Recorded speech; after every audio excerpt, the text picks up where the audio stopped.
Welcome and thank you for listening to the Civic Space today with Southern Defenders, a podcast that explores the status of the civic and political space in the Southern Africa region. We unpack critical issues that shape the space.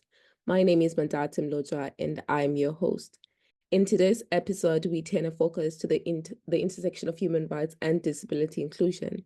This conversation is important as we explore not just the challenges faced by persons with disabilities, but also what is being done right in Zambia and across Africa. We will discuss successful inclusion models that are advancing the rights of persons with disabilities and how these models protect and promote the core values of human dignity, equality, and non-discrimination. We're thrilled today to be joined by Christine Chama, Zambia's Human Rights Commissioner and an inspirational disability advocate. Christine, welcome and thank you for joining us today. Thank you so much for having me. It's really a pleasure for me to be on the podcast today. So when we start our conversations, we like to start by inviting our guests to define themselves. So when you talk about Christine, how do you define yourself? Well, I think the simplest definition I always attach to Christine is being the change she wants to see. I love that. I think it's a very great definition for our conversation today, because a greater part of your work is focused on exactly that, working to promote and influence change for different people in your communities. So thank you for that. As we dive deep into our discussion, maybe let's begin by looking at the role of disability rights within the broader human rights movement. So maybe you can explain to us how disability rights are a fundamental part of the broader human rights movement. Well, definitely disability rights are really fundamental to the whole human rights approach, because it's also important to understand that disability rights are part and parcel of human rights. So it's not like disability rights are totally different from human rights, but they are an intersection of human rights. So they are really fundamental in that sense. When you're looking at your role as the Human Rights Commissioner, how do you approach disability inclusion?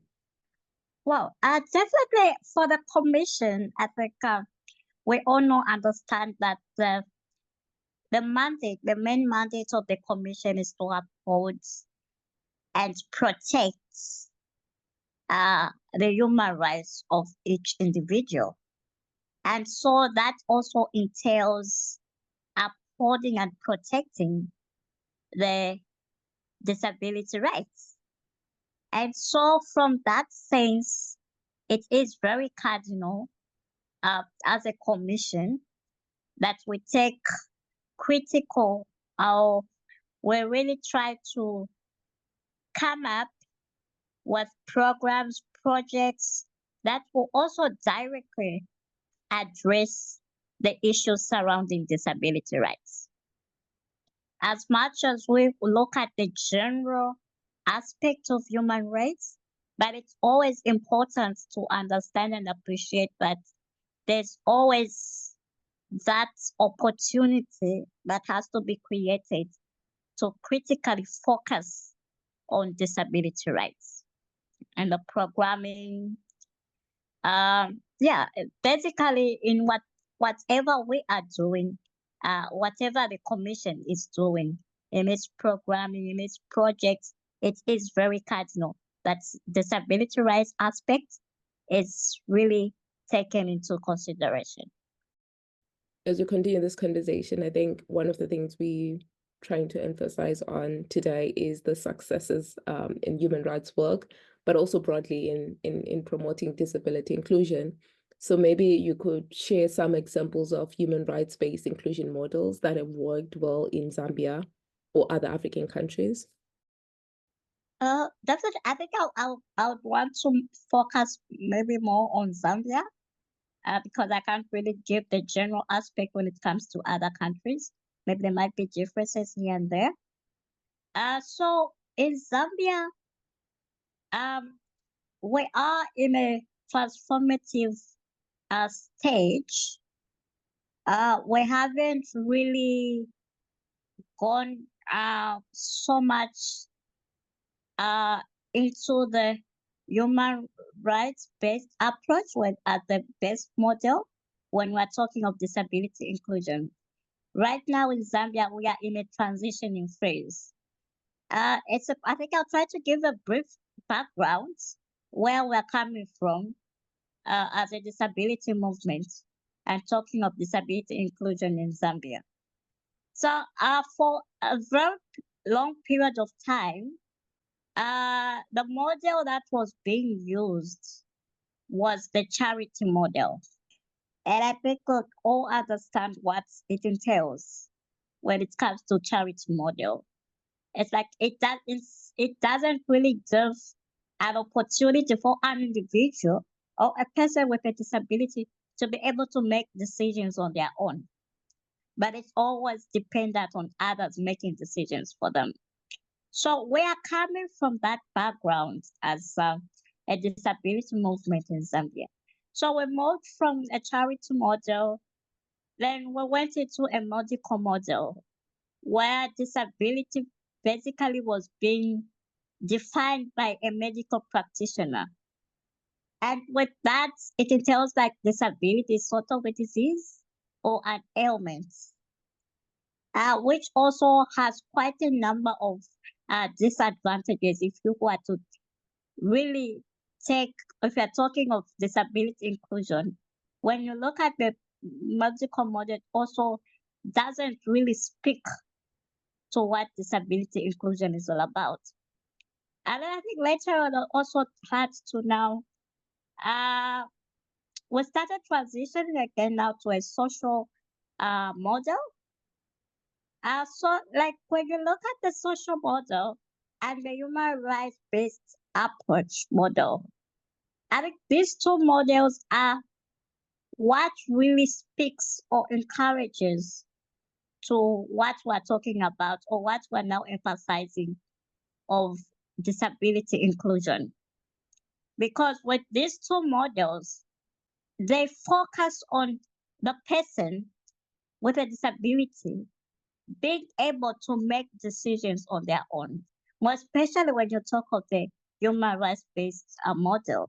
And then when you talk of the social model, it is talking of how society should perceive persons with disability, not whereby when you look at the charity model where you perceived persons with disability from the point of sympathy or from the point of just always being there as society to provide them with arms.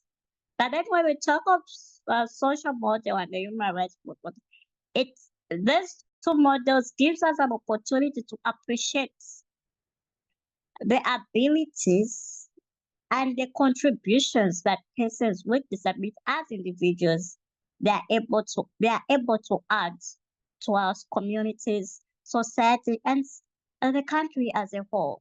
So the two models really focus on an individual and also how society should perceive a person with a disability. So it's always talking about first seeing the person, appreciating the person as an individual, and not the other way around, whereby people first appreciate your impairments rather than you as an individual, as a person with a disability.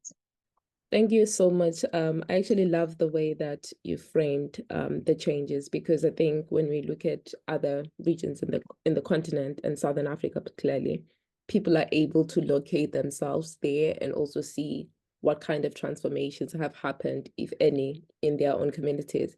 But I'm very curious, when you look at the transformations that have occurred in these models to where Zambia is now, what would you say has facilitated these changes? What has helped for these models to change towards models that are more inclusive, that are more people, individual-centered? What has facilitated that?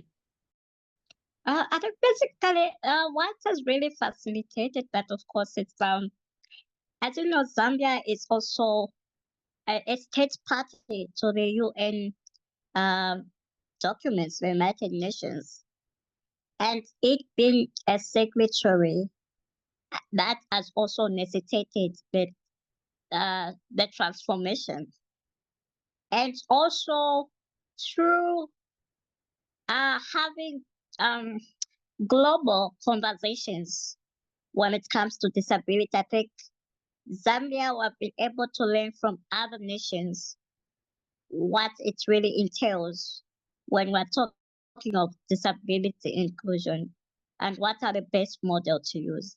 And also, I think the major thing also which has also contributed is also the advocacy. I think we have quite a number of um, organizations of persons with disabilities in Zambia that are very keen and have really worked hard in terms of advocacy when it comes to the transformation from one model to the other. Even with the successful models, we have systemic barriers. What are some of those human rights challenges that you face in addressing these barriers, and what are some of the steps that can be taken to overcome them? Definitely, the challenges are there, and I must admit we still have quite a number of challenges. So, like I put it earlier, we're still in the transformative phase as Zambia. We haven't really fully transformed as well, maybe we would want to see ourselves to be. And with that, also, the major challenge also is like it also that comes to the mindset shift of people, of individuals. We still have a very big section of our communities where we're coming from as individuals with who really don't really understand what it entails uh, when we talk of disability inclusion. And also, you'd also agree with me, I think maybe it also applies to other African countries. There are so many myths surrounding disability issues. And with those myths, people, it's very difficult. That's why I talked of mindset change. It's very difficult for somebody who just wake up today and say, okay, I do agree with what you are saying of disability inclusion. So that's also one of the challenges that we are facing as a country. And also, we have quite a number of uh, documents that are in place. We have the Disability Act, uh, but on the implementation part as well, we are facing a very big challenge. We've got quite a number of good documents that have been written down, but unfortunately, we are still lacking in terms of implementing what we have documented. As a result, we don't really see much of the positive, or we don't see ourselves where we're supposed to be, because you can only measure something once you have implemented it, not when it is just on paper. And also, there are also some instruments like documents, national, global, like global documents that we haven't yet signed as a country. For instance, I'll give an example: the African Disability Protocol. As Zambia, we haven't yet signed to that. So meaning we're not able to, we're not really able uh, to sort of ask the country or to give guidance referring to the disability, to the African Disability Protocol, because for us it's not yet an instrument that we can use as a country. But it is one of the, I think currently it's one of the best documents when you talk of disability inclusion that is available. So we're just hoping we'll have it Zambia will be one of the state parties that will sign to it soon. And so basically I think those are the major challenges that are there. But I think the main issue here is on the issue of implementation, because it all lies there. You might have very good documentation, but without implementation, then it doesn't really give value to what you're talking to.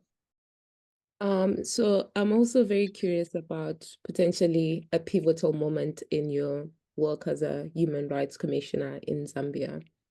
What is that one moment that you feel in a way shaped you, whether it was a great moment of celebration or a moment of sadness? Like, what's that pivotal moment in your work as a human rights commissioner? I think it has been both a great one of celebration and sadness.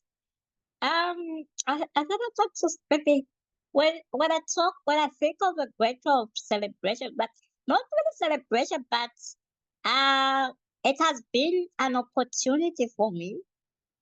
Being a disability advocate, I think it has been the best platform to share my views as a disability advocate and just contribute to the voice uh, out there when it comes we talk of disability inclusion. And the sad moment, me being part of the commission as the Human Rights Commission, it has also opened me to a lot of challenges and issues that some that I didn't really have an idea about. And more especially looking at what we like, there's so much things that we have to do in terms of disability inclusion. I've had moments where we just break down. We go somewhere, let's street, and then you just tend to hear stories and just hear experiences of persons with disabilities. So yeah, it has been both an opportunity and of course experiencing of sad moments. I think one thing that you mentioned earlier was about how Zambia continues to learn from other countries. I think my biggest question for the Southern Africa region is what kind of opportunities exist for individuals and institutions in the Southern Africa region to learn from each other? Have you seen more platforms, more spaces, more ways of learning? Or is it that different countries are on their own figuring out how best to learn from South Africa, from Namibia, from Zimbabwe, from wherever? So what does learning from each other in the region look like when it comes to promoting disability inclusion?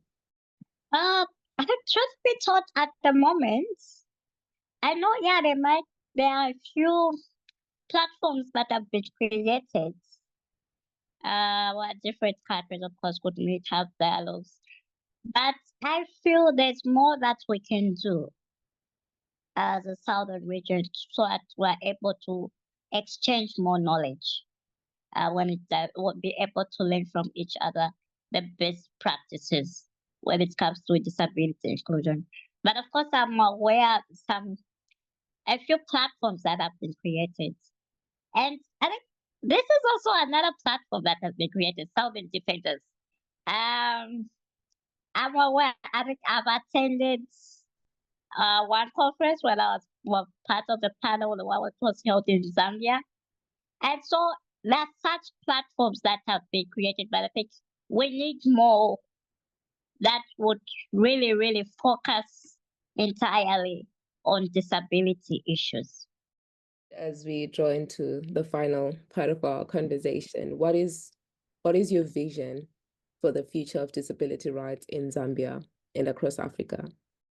Well, my vision, I think my personal vision, um, it's definitely to one day, well, especially for Zambia, to one day see at least half of the country or half of the disability population really experiencing what it entails when we talk of disability inclusion. Not just on paper, but people living it. Like people, it's what is on paper really having a positive impact on individuals. I think for me, that's my greatest dream. But that's something else I really look forward to seeing one day. And like I said earlier, to see the change. I think what we have been always been, what we are fighting for as disability advocates in the disability movement is us wanting to see the change and just society appreciating persons with disabilities as individuals and not focusing on their our impairments. Thank you for that.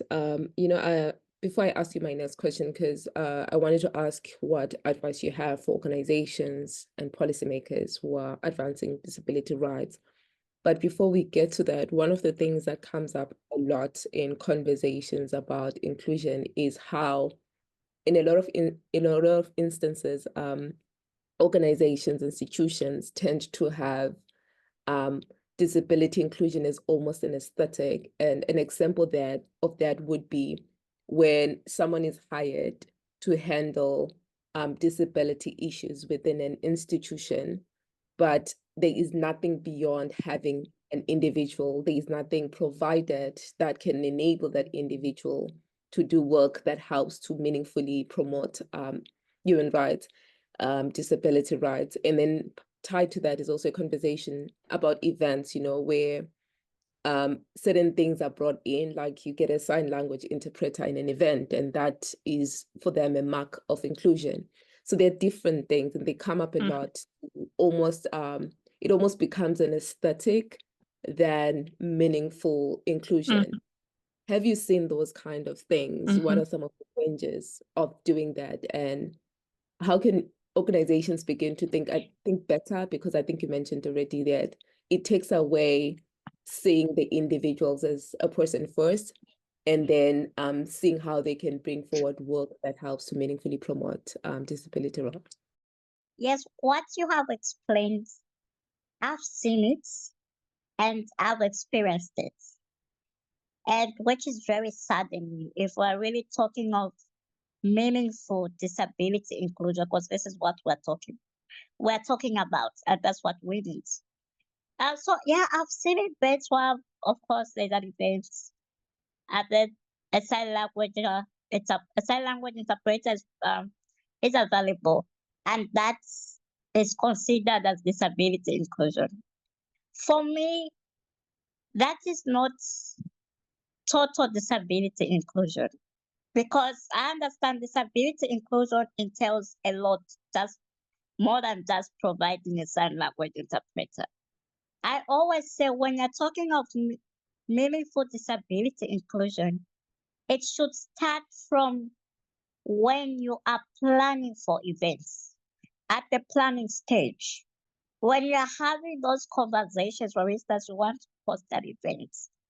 When you start having those boardroom conversations on what type of event, how your event you want to, or you want it to be, that's where even disability inclusion should start from.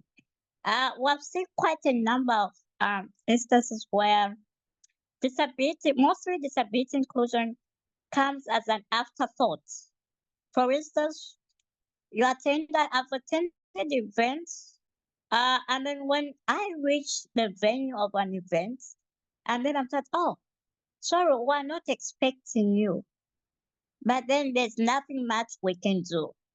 And then there is an instance where the venue of the event is not accessible for me. And now I'm expected to compromise as an individual so as to suit the organizers of the events, which I strongly say it's very wrong, because if you're talking of hosting public events, you have to have it on the back of your mind to say, we'll have different individuals.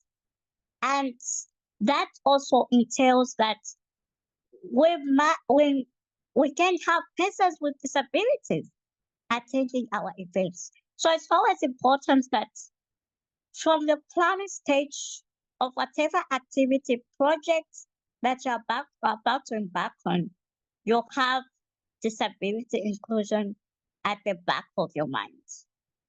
That is the only way to be able to shape up and really put a meaningful face to disability inclusion. 100%. I agree with you. I think the one statement that really struck me in your reflection is when someone says we were not is expecting you. And I think that's already telling in itself, because I think we need to get to a society where we don't expect certain individuals in order to make space for them to be comfortable in the space. It's like we shouldn't have to think that this person might be there to make the space comfortable for them, but we should actually be creating an environment where if someone shows up as part of the participants, we don't have to make adjustments. And I think that's where inclusion, when we're not, consistently trying to figure it out, but actually working ahead to ensure the environment is actually inclusive of different disabilities. And I think the second layer for me, which is something that exists, I guess, as a vision for me as well within disability rights, to say one of the things I really want to see one day for my country and for the region is when we get to a point where persons with disability are not always hired for the disability desk or for the work, that focuses on promoting disability rights. Because I think what it does, like you said earlier, it takes away from them the person and what they can offer as an individual outside of their disability. Yeah, I totally agree with you, like 100%. It's also sadly at times where, like, you might at times where people expect you as a person with a disability to undertake certain programs. For instance, when you go to the university, just because I say a person with a disability, like they've already programmed you to say, no, you can only take part in these programs and not the other program. So it's like that right of you to choose the program that you want is taken away from you as a person with a disability. It's like a decision is made on your behalf. But when you're talking of disability inclusion, we have to pass all such scenarios. We have to, as much as, yes, people could give a backup on why they do that. Then they'll talk of, no, because the other school has better infrastructure, inclusive infrastructure, that the other school or the other program is being offered. But we have to pass that if we're really talking of meaningful disability inclusion. 100%. And I think all of that just really centers on what you said is a definition of yourself, like us all choosing to be a part of what facilitates change, so that every time we do our work, we always remember this is how we can be part of the change. This is how our work can be a part of the change. And so my second last question is, when you're looking at ordinary people, people that are listening, but just generally individuals that are not necessarily within organizations, how do you think that they can be part of this movement to ensure meaningful inclusion of disability rights in our communities, in different, work environments, in government? How can ordinary people be a part of this movement? The simplest way of being part of the movement, for instance, from the community where you're coming from, definitely you have a person with a disability there. It's not like persons with disability have their own communities. They are from within our communities. So it all starts from there. You meet a person with a disability, have a conversation with them. Take interest Just like we take interest on learning on other issues that surround us as human beings or that affect us as human beings, it's also important that we take interest in just trying to understand disability issues and what it really entails when you're talking of disability inclusion. So I know it might sound, maybe people might think, oh, you have really to be learned, you have to maybe go to college for you to understand disability inclusion to the university. But it's not. It's just from within your community. What are you doing when you meet a person with a disability? What is your reaction? How have you ever tried to have a conversation with a person with a disability within your community? Might be your neighbor. And also find that within our households, families, we have close relatives that are persons with disabilities. How do we relate with them? So it starts from those smallest units, which is the household, the community, and then it spreads from there. So we all have to go back to our roots. What are we doing as individuals when they're talking of disability inclusion? How, yeah, how our how inclusive are our spaces, our homes? Yeah, so it all starts from there, of being of being parcel, of being part and parcel of the disability movement. I love that. I think I love the fact that you're reminding us that this is not separate from our everyday life. It's actually a part of our everyday life. And the questions we need to be asking ourselves relate to how can I make the experience of life in an everyday setting better for the other person and not necessarily create a very problematic environment for them because they have a disability. So I like that it centers on all of us having a sense of responsibility. That's all the questions I have for you today. And I wanted to ask if maybe you have some closing remarks. What would you want to say as you wrap up this conversation? Yeah, definitely. I just want to say thank you so much for the opportunity.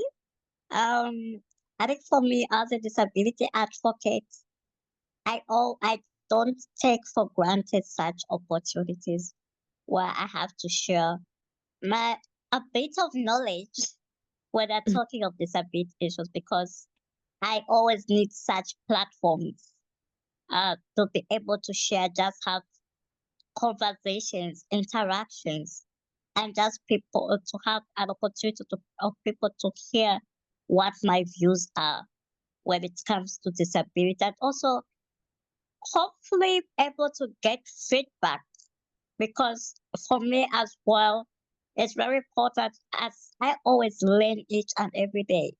I always tell myself I'm not an expert when it comes to disability issues. Like, I'm learning each and every day. So I really appreciate such opportunities as this one. Thank you so much, Southern Defenders. And hopefully this is not the last time we'll have such conversations. I'm looking forward to have more conversations, and hopefully also be able to attend another conference hosted by South Defenders. I really enjoyed the other one I attended. Actually, it was the first time of me attending a conference by Southern Defenders. So I'm really looking forward, and also just see how best we can continue to work together, more especially um, in the fight or in the movement of disability inclusion. Thank you so much.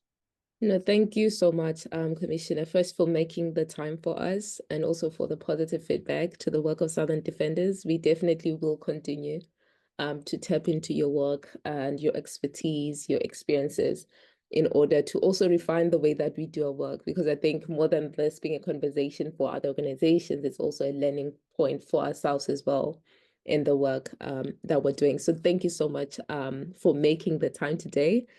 And also just for all the insights. I think you taught us so much. And I think Zambians are lucky to have you. If it was up to me, I'll take you to Zimbabwe, but it's okay. we can still You can still share me. Yeah. yes, 100%. Yeah. So we'll definitely do that. And we hope that we can to see the work that you're doing in advancing the rights of persons with disabilities and all of the lessons that we can learn from Zambia for broader application across the region. And thank you so much to all our listeners for joining us today. Would love to hear your feedback and thoughts on this episode. Please leave us a comment on the platform you're using or tag us on social media. Remember to share this podcast and follow Southern Defenders on Twitter, Facebook, Instagram, LinkedIn, and YouTube. You can also visit our website at www.southerndefenders.africa to learn more about our work. This is the Civic Space Today, a program of the Southern Defenders. I am Mandatin Loja, your host for today's episode. Thank you for tuning in and see you next time. Together, we defend.